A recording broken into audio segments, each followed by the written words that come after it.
Hi, welcome to the Career Refresh Podcast. I'm your host, Jill Griffin.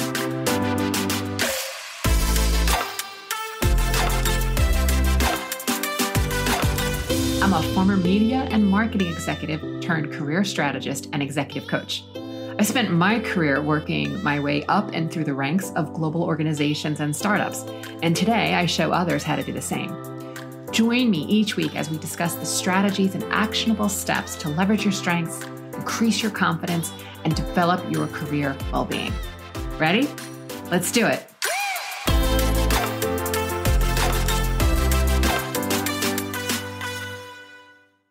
Hey friends, welcome back. This episode was originally a LinkedIn Live where I talked to my friend and style coach, Naana Badu. She is a speaker, a style coach, and she coaches high-performing women and women of color to elevate their wardrobe to exude confidence, be instantly recognizable, and feel 100% authentic in any room. She has over 15 years working as a management consultant in the information technology industry, and she's navigated corporate spaces like IBM and Deloitte. She's also learned firsthand the career-changing power of authenticity and confidence. In this episode, we talk about what executive presence means to her, why clothes matter, and how to figure out what works for you, and the simple steps that you can take today to start discovering your authentic style. I'll put all the information in the show notes. Give a listen. I appreciate you so much, and I'll see you soon. Hey, everyone. Welcome. I'm Jill Griffin. I'm a career strategist and executive coach, and I help high-achieving individuals and teams increase their career well-being, their productivity, and profit by creating strength-based cultures. And today I am speaking with my friend and fellow New Yorker, Brooklynite. That's right. Naana Badu, who has spent over 15 years as a management consultant at top companies like IBM and Deloitte.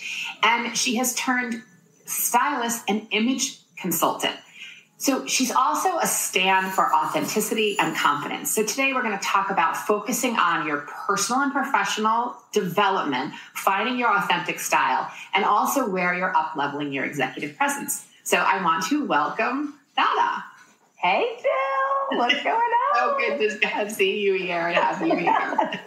So good to be here. Thanks for inviting me. Thanks. So if anyone has any questions for either one of us, just drop them in the chat. We will do our best to monitor that. And as I always joke, it's like driving the car while you're building it, but I will try to do both. Sure. So definitely drop them in. But Naana, tell us, I always love to go way, way back and tell us, what did you want to be when you grew up?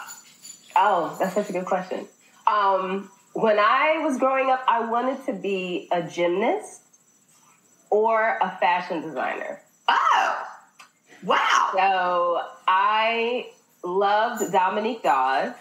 For those who know, way back in the day, I think this is the 96 U.S. Olympics team. When she came on the scene, she was like the first Black girl that I saw in U.S. gymnastics, but even internationally on that championship level. And I was like, she's phenomenal. And I was always flipping around the house, and I was doing gymnastics a bit too at the time. And I was like, I want to be a gymnast. And for any of those who are like moms of gymnast kids, y'all know that is not a cheap sport. So I was in it for a couple of years, and it was a great experience. And then mom was like, baby, you need to find another sport. I love you, but mom was like, all right, I love you, but I love you, but right? So that was a big one. And then I said I wanted to be a fashion designer. And it's actually my mom who remembers that one a little more than I do, because she points that out in relationship to the work that I do today as a stylist. And then I have done some fashion design. I have a handbag and accessories line called What Is Your Accent? And so that one actually even came to fruition a little bit more. And you also, at some point in your journey, went to FIT. Yes. Which is, amazing to be able to bring in all of that from being a small child thinking about fashion design. And then eventually, here you are today. But I want us I want you to kind of take people through that. You've spent 15 years in management consultant. So how did you make the pivot to style and image consulting? Yeah, when I graduated from college, I studied marketing and international business. And, like many college graduates, it's like, get a good job, right? Like whatever that means. And so I had a friend who was at a career fair working at IBM, and he was telling me about this whole management consulting thing. Because I was like, what is this? And the way he was describing it, I was like, it sounds like I'm going to learn a lot, be able to do a variety of different things, because I'm not exactly sure what one thing I want to do right now. And I get to travel. All right, cool. Sign me up. I think this is going to be good. And so I entered into this space, and it was, a culmination of all those things and more. And so as I was in like the DC, the DMV area working, like a lot of folks, especially as a young Black woman, I was, in a lot of rooms in the government space where I was working with generals. I was working for the Department of Defense. I was working with the Air Force, TSA, DOE. I was working with all the DOs. And, a lot of senior level positions were held by a lot of white men. And a lot of times in the space that I was in on doing a lot of project management work, I was having to communicate with them and do a lot of communications building and planning. And I had to really figure out, one, how am I going to find my sense of confidence in entering this space?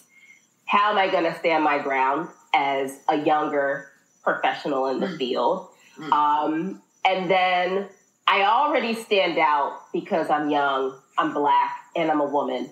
So how can I make sure that's to my advantage? Yeah. Yeah.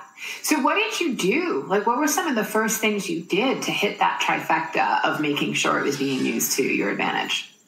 Yeah, it's funny.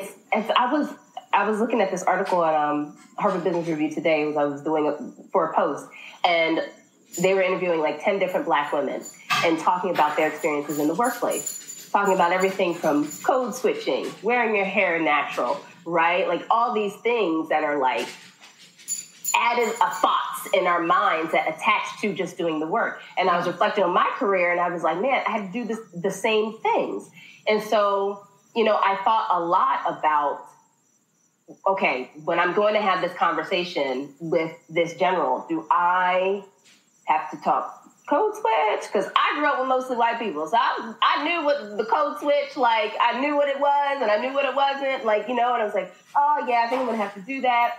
And, I would switch that up, and I would find myself, talking in a way that was like, oh, and doing the fake laugh, and like, just like extra nonsense, right? That I thought that if I dimmed my light or if I reduced myself to make the other person feel like they were more knowledgeable and had more authority over me, I thought that was going to be a good way to go. That was going to be helpful for me.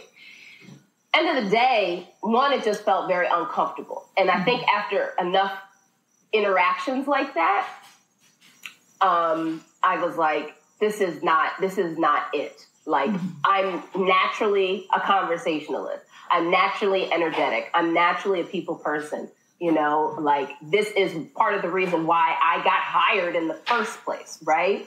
And so I said, you know what, kind of bump this. And I just kind of make it like an own personal declaration of like, I'm just going to show up a little bit more of myself. So I would, I'd be like, that's what's up. That's awesome. Right. Like the same way I would kind of talk with my friends or my other younger colleagues, I would bring some of that into the workplace, and I would be like, Bob, what did you say? Like, what happened? I'm like, oh, that's wild. That's crazy. It was just anecdotal things like that that I used just in terms of the way that I communicated that were just more natural to me. Right. And then, of course, in my style, you know, I just refused to shop at like Abercrombie and Fitch and like Banana Republic. I was like, no, right, going anywhere where they sell khakis and light blue collared shirts. Like, and it's just not going down. So I hopped over to Express and I literally bought like every bold colored top to everything that they had. I went a little overboard. But I was you know, I was just like, no, like I want to be seen, you know, like I knew from a young point in my career, the importance of visibility, right? Like I knew how important that was in the trajectory of my career. So I was like, I want to be visible. I want people to see me. I want to be noticed because I want a promotion. I want the job opportunity. Like I'm ready. I'm poised. Let's go. And so it just became a thing where I would enter into a lot of these rooms and clients would say, Naana, like you're young, but there's something about you. You just have confidence in like the way that you speak and the way that you carry yourself. And so I think, you know, in hearing some of those things and just my natural affinity to style, you know, I didn't think about it in terms of a career or something I wanted to do. But when I left IBM and I went independent as a consultant, I got a contracting opportunity with Deloitte. And so I moved to Northern California and started working there. And it was an experience I had with my then manager, who was also a Black woman. That was the first interaction and client experience that I had that I said, okay, this is something I could be doing. Do you want to go a little deeper about that particular experience? I know you and I talked about it, but you know, it's really, really compelling. Yeah, no, definitely. So I think, you know, one, making that switch from the East Coast to the West California, like there was also a natural shift in culture and just the way in which I think I carried myself that I was like unmissable at work, right? And people would comment on it often, just like, yeah, there's a whole different thing going on. And I was like, I'm going to take that as a compliment. and like, I think I hear what you're trying to say, right? Like there is just this distinction about you. So I think the manager I had at that time was a Black woman, a phenomenal woman. My first time having a Black woman as a manager, which was an amazing experience in and of itself to see that representation. And she was going for promotion to senior manager. And we were having a conversation and she said, you know what, Naana, I feel like my executive presence is really strong. Like my work is top notch. My communication skills are excellent. You know, like I'm primed for partner track, managing director track. Like I'm on it, but my appearance, like I'm entering into these rooms with partners and I just don't feel like I'm on the same caliber, on the same level. Can you help me? And I was like, absolutely. Like, let's go. Like, let's do this thing. This is the origin story, my friends. This is the origin story. Yeah, right? I was like, girl, like, you know, it's like over lunch, right? I was like, let's go. Yeah. So I'll spend your money. Let's go. Right? So then I was like, feverishly, the consultant in me was like, okay, we need to create a scope of work. And I need a contract. And I need da. And mind you, I had previously done styling work before this. This wasn't my first client. But I did more fashion, editorial, commercials, photo shoots, that kind of thing, for a lot of musicians and artists. But this was my first time working with what they call that everyday, right, woman. So it was very different, a lot more personal, a lot more relatable. So in a nutshell, we worked together for, I don't know, maybe like a month. And we revamped her wardrobe, everything, you know, hair, makeup, clothing, whole nine. She came into work and people were like, hey, girl, what's going on? You know, like the change was very visible. And I think the other thing was that the change was very consistent.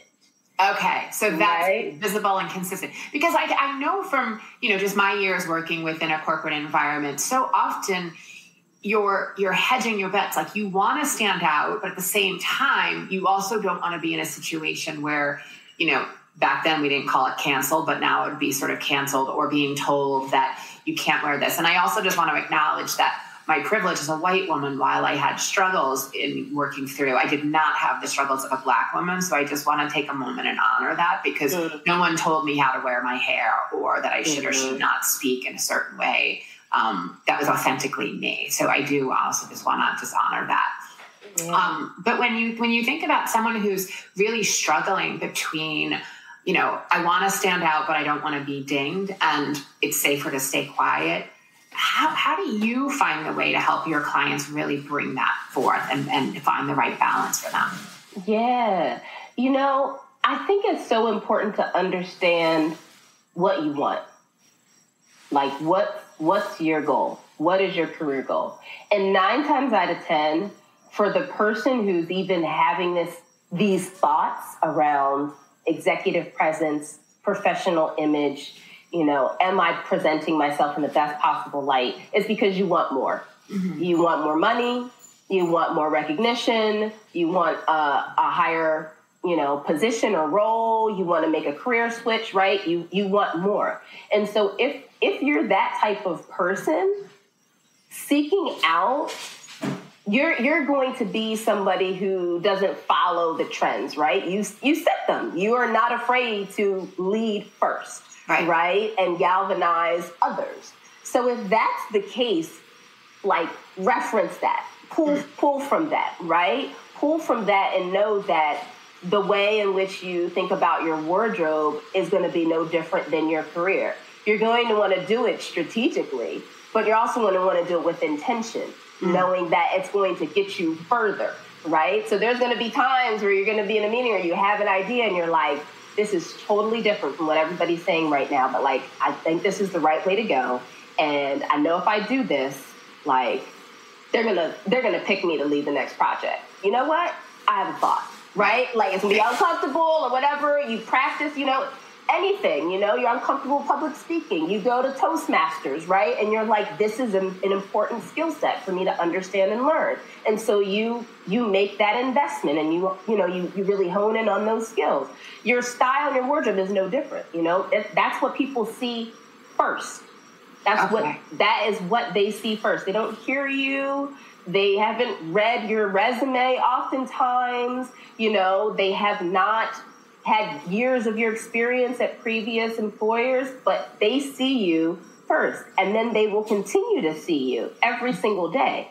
So you have an opportunity to speak through the way that you dress and let them know that I'm exactly who you think I am. Like, this is who I'm going to be, right? And then you're able to define what that is. So I think, one, understanding what your career goals are is really, really important.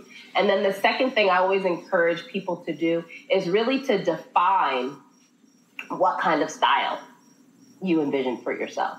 And where can they go for inspiration from that, right? Because if you look through various magazines, that may look beautiful on the model in front of me, but they may not look good on my body type or, the actual shade of my skin or that color, like for me, sorry, beige is not my friend.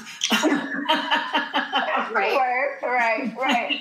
And equally super bright yellows, not my friend. So how do you know from what you're seeing what's going to actually add to? One of the best things you can do is create a mood board for yourself.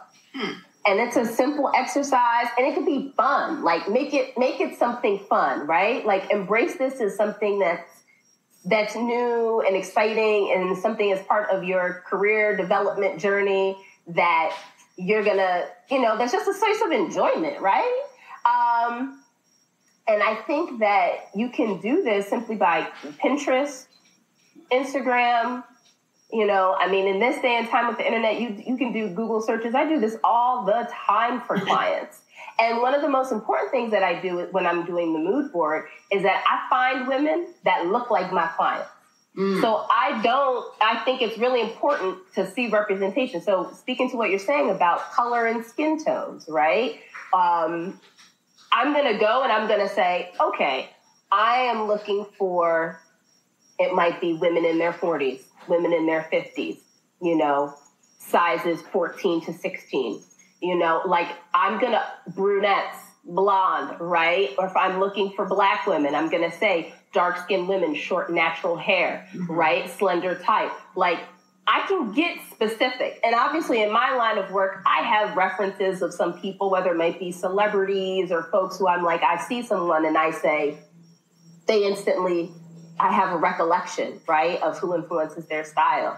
But I think it's really important for you I would immediately go to Pinterest because that's a great place that, especially their search engine is so good.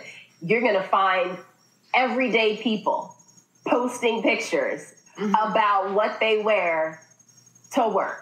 And I think that is an immediate source of inspiration and a great reference for you to say, okay, this person is my skin tone, similar hair, I got the same body shape. Okay, if she's wearing this, I think that, you know what? I want to do a little leopard print. I think I could get a leopard print. Okay. Okay, I'm going to try that. Okay. So really spending some time searching in human language, putting it into either Google or putting it into Pinterest as ways of building a mood board. And then, of course, finding representation for whatever you look like or want to aspire to, finding that representation. Okay, so those are solid things that people can do. But then the next question that I got, so the work that I end up doing with people is at that senior level who is either trying to up level within their company or perhaps go for another job. And we spend so much time on the executive presence and the mindset piece. And very often there's the question of, does it matter? I'm going to be on Zoom. I'm going to be in Teams all the time. It's a lot of money. To invest into these other areas. I spend the money on my hair and my manicures, but I don't necessarily spend it within suits. And the many men that I work with, the same thing, where they're saying, all you're really seeing is the collar anyway, so what does it matter? What would you say to someone who's questioning that? Yeah. I think that I'll give you this thought, when it's time to do Netflix and chill, right? When you're like, it's Friday, you finish working, I want to watch a movie, have some popcorn, chill out. More than likely, the first thing you do is grab a t-shirt and some sweatpants. Something loose, something baggy, something comfortable, and a blanket, and you're relaxing, right? So to me, your clothing directly impacts your behaviors and your thought process. There are direct association that we have with certain clothes, right? When you put on a suit, you immediately think, I'm going to a job interview. I have a presentation. I have to be in front of important meetings and important people. This is important, right? So you already know that exists. So why is it that simply because the work environment has switched from in-person to virtual, that all of a sudden you just throw all that out the window? And you're like, doesn't matter. Right. Nobody's seeing me. Right. Doesn't matter, right? What does it matter for you and how you act? I think too often people are so concerned about what other people think. And it has to be about you first, right? It has to be about what you want. It has to be about... Because otherwise you're going to always be chasing what you think someone thinks. But you don't actually know what they think. You have no idea. You have nothing. You are guessing, you are assuming, you are presuming, and that's all a downward spiral for yourself. So what do you want? If you want to feel comfortable, but you also want to feel, professional, right? And I see this question from Shelly in the chat about this, especially finding that balance between too casual pandemic pants and showing up looking great, but not too fancy. Like, you really have to understand yourself and those career goals, on a tangible level, your body shape and the fit of clothing is really, really important, right? And so I think it's really important for us to understand that if we're thinking about casual and work from home, that naturally makes us think about something that has a looser fit. Typically, that's an association is first thing people think comfort, and that goes to the fit of clothing, right? And so I'm like, fine, no problem, right? Just because you're going to wear something that might have a looser fit doesn't mean it has to have less quality. Right. And I think that's the piece that people really want to pay attention to is the quality factor, right? Like if you're going to be working from home, it doesn't mean that, immediately I'm just going to wear whatever t-shirt. Like I'm not going to put any effort in, right? And I think that's the other thing that people immediately go to when they think about working from home and casual is they associate casual with less effort.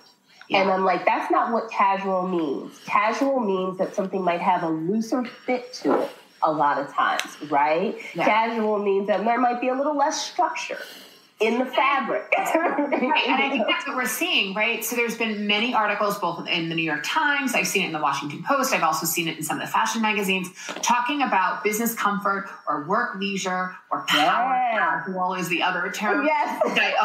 Like, leave it to the marketers to brand anything. But I think the takeaway here is, and what I've heard from other people who are studying this space, is the idea that what's in the store right now, many of the retailers are in a course correct, right? We didn't know how the pandemic was going to pan out. We didn't know how it was going to play out. We didn't know what working from home versus coming in certain days a week, so what that flex schedule was going to be. So what is in the stores right now may be more casual, right? There's a lot of athleisure stuff that's going on for sure. Yeah. But that doesn't mean that you just have to search a little bit more to really nail what it means for you. And the other thing that you were saying about, like, how do you want to feel? I was reading, and obviously knowing I was going to meet you today, I was reading that the Journal of Experimental Social Psychology coined the phrase embodied cognition. And again, this is all within my area of mindset. It's describing the idea that it's not just what our brains are thinking, but it's what our bodies. So when you putting on clothes, they actually influence the way you interact with the world. So when you put on a set of Lululemons or running tights, even if you didn't know you were going to work out, you feel differently versus that crisp white shirt on a summer night where, maybe you're going out to dinner, or the outfit that you've selected for a formal affair, right? All of that really embodies. So I love that you're pulling that through the work that you're doing with your clients of really helping them embody and not just be thinking about effort. Go to the full effort. It's go for the full effort. And I think the other thing is we're so extreme. Like everything is like, do I wear a suit or do I wear jeans? And I'm like, what about the middle? Like, I think I would encourage folks that, even thinking about Shelly here, like if you're in that space where you're like, I only get that. I know how to dress up or dress down. But this whole other middle area we're talking about here, I don't understand it. I would invite you to mix the separates in those two worlds, right? So take the blazer that you would wear with the suit and mix it with the jeans that you would wear on the weekends, right? Like, just play with the separates of what you would wear in those extreme professional settings with what you might wear more casually. So if you're wearing some casual Everlane pant pants that are, great comfort, got some stretch in them, right? But maybe before you would wear that with a blazer and you would wear it with heels. Maybe now you're just gonna wear it with flats, right? Okay. Maybe you're just going to wear it with flats now. Okay. And then maybe you have the blazer or maybe not. Maybe you're just going to pull out a blouse or a great, button-up denim shirt. And you're going to say, okay, cool, I'm good to go. But play with the separates that exist in those two extremes. And I think that's going to help you find the middle ground that works best for you. Okay, so we have 2.5 or 3 or so minutes left. So I want to bring it back to the tips that people can actually do today. 1, you said do a mood board, do some searching. Obviously, Pinterest is your friend. Yes. The next thing that you were saying is around playing with mixes, right? Finding ways, maybe taking everything out of your closet and looking at things differently and what might go together. Tell us what else that they can do today. Are there brands? Are there online retailers that you're thinking that would be helpful for people? What else can they do? Yeah.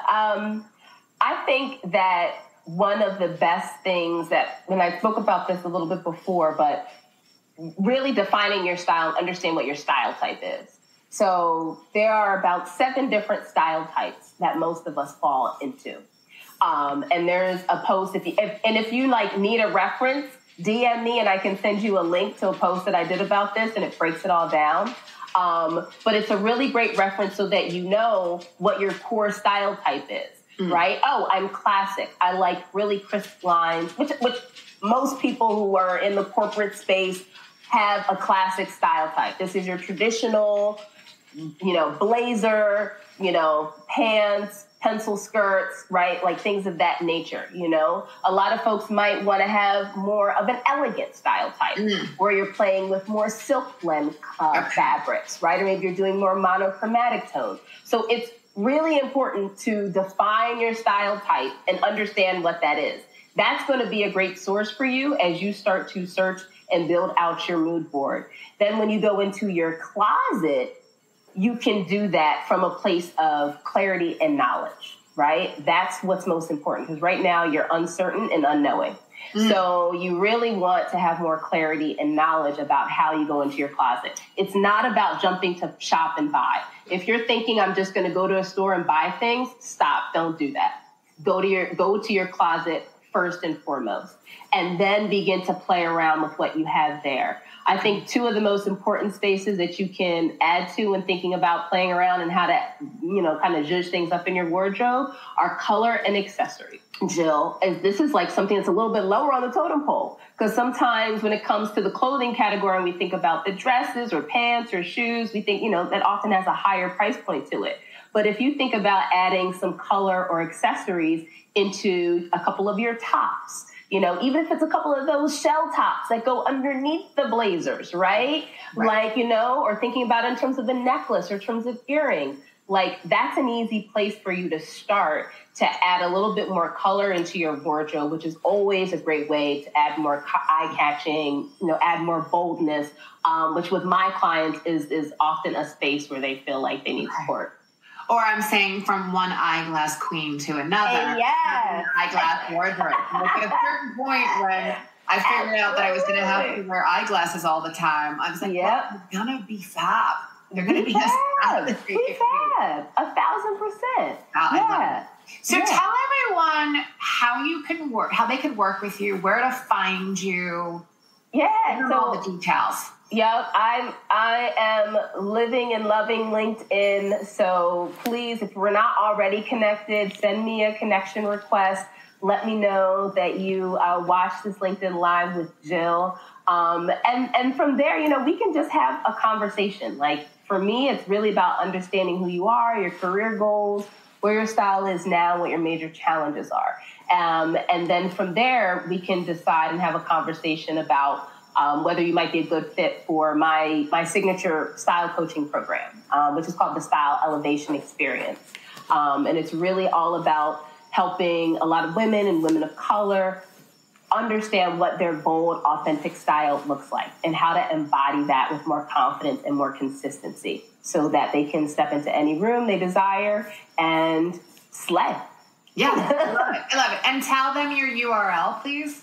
Yeah, definitely. So you can find me at badubasics.com. That is my company. So if you go on any platform, any social media platform, at Badu Basics is where you'll find me, or on my website. But definitely connect with me here on LinkedIn. Awesome. Well, thank you for giving everyone just a little bit of an understanding of where they can start with this area, doing some searching. I love that you said, in addition to, Google Images and Pinterest, to also, finding people who look like me, finding representation is super important. And then not just going on a shopping spree, looking at your clothes and finding what is the small level up, the 1% that you might want to change, and doing it slow so that it's slow and steady. And as you said earlier on, consistent. And consistency is the key, because no one wants to come in and all of a sudden feel like they're wearing a costume and everyone's like, oh, what happened, right? So slow and steady. I love it. And then I love that you also said that color and accessories, that those are additional small things that you can do to really feel embodied in the clothes that you're wearing and up level your executive presence. So thank you so much, Naana, for being here. Absolutely. You know, I adore you and I love your work. And I'm always like, wow, look what she wears. I just love it. I think it's awesome. So thanks so much, Jill. All right, my friend. You. I'll see you soon. All right. Bye-bye. Bye.